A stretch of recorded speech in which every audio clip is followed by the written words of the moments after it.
Welcome back to WandaVision Mondays with a spoiler review of Episode 7, Breaking the Fourth Wall. Now, after last week's episode where Wanda expands the Hex, she's taking a day off. Because, that took probably a lot of power. She just needs, a Wanda day.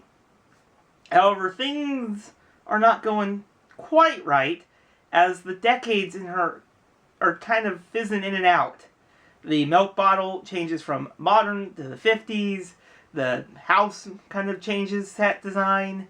And the twins' game controllers changes as well. Meanwhile, Vision teams up with Darcy, who he finds at the circus, and snaps her out of the sitcom world. This episode takes a lot from the late 2000s sitcoms like The Office and Modern Family, where they're talking to the camera. Feels like the, mockumentary style have done. So they did a pretty good job with them, and I really enjoyed how a couple of scenes like with Vision is like talking to the camera, he's like, what am I even doing? He's like questioning who's he talking to, like what's going on. And I like how one of the scenes with Wanda is like, you don't talk. That was hilarious. But yeah, those were the types of jokes I really enjoyed. I kind of liked how they kind of played a lot with those and made a little bit of jokes with the talking to the camera elements. Wanda, to have her day off, allows Agnes to babysit the twins for the day. And that may have been a smart choice at the time, but who knows in the future of this episode. So Hayward is still trying to figure out how to get into the Hex. He wants Vision, so we know he has some plans for that. Meanwhile, Monica and Agent Wu meet up with her contact, which has this giant, I think it was a space rover that can hopefully get into the Hex. It doesn't. Half of it turns into a truck. So what Monica does is just run right through it.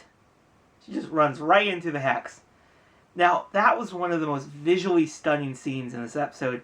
How you see all these kind of versions of Monica. You got her narration happening, and she's trying to piece them all together. And this is her superhero origin story. And then she does the superhero landing out of it, and you can start seeing her spectrum powers.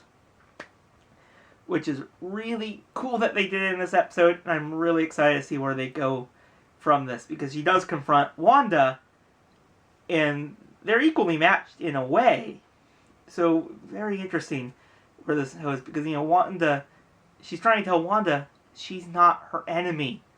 There's other people out there. Hayward is the true person. He's coming for Vision. We have to stop him. Wanda gets interrupted by Agnes, who takes her away and takes her to her house. The twins are gone. There's just some sandwiches and the TV's on. Where are they? Agnes says they're in the basement. Wanda goes down there, and the big reveal.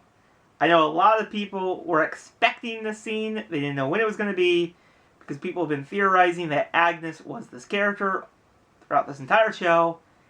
And Agnes reveals herself to be Agatha Harkness. Magical powers, much like Wanda, because she is a witch. Who has magical powers of her own. And she puts Wanda in her control. So, this episode has a lot of questions to it. Like, where are the twins? What's going to happen with Wanda? What's Hayward's plan? We got 2 more episodes, and it'll be very interesting to see how this all wraps up. But that's not the end of the episode. Nope, because after Agnes reveals her true self, a magical witch, she gets her own theme song. Which was the best way to end this episode. You have this just serious, very creepy reveal, this creepy hallway, very creepy atmosphere, everything. And then this theme song, which is very much like the Munsters, Agatha all along, and you get to see how she was manipulating some of these things. Like, she was messing with Herb. She brought this Pietro character, which we still don't know much who that really is yet. So she was behind all this, and then at the end of the theme song, she says, "And I killed Sparky too." It's like, knew it! She did do it! we all kind of like, did she actually? She did that, right? And she just had that evil laugh, and this was like the greatest way to end it. like, man, Agatha, what were you? You killed Sparky? You're the true. You're the villain. You're definitely the villain.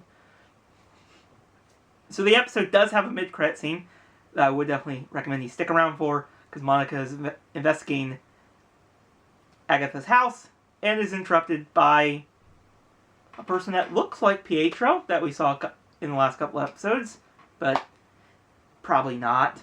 It'll be very interesting to see where that goes.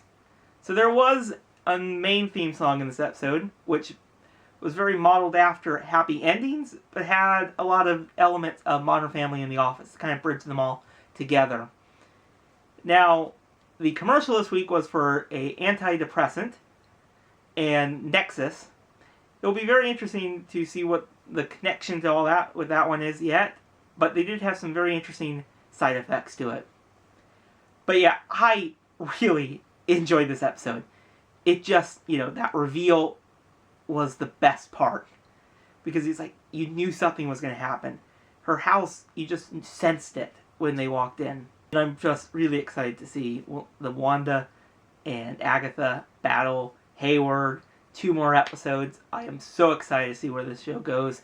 We'll probably get a prequel, probably soon, or at least some elements of that, to see Agatha a little bit more, how she got involved with Wanda, and more about this hex. Be very fascinating. I cannot wait. Tell me your guys' thoughts on WandaVision Episode 7 in the comments below, and I'll see you guys in the next video. Bye, everyone.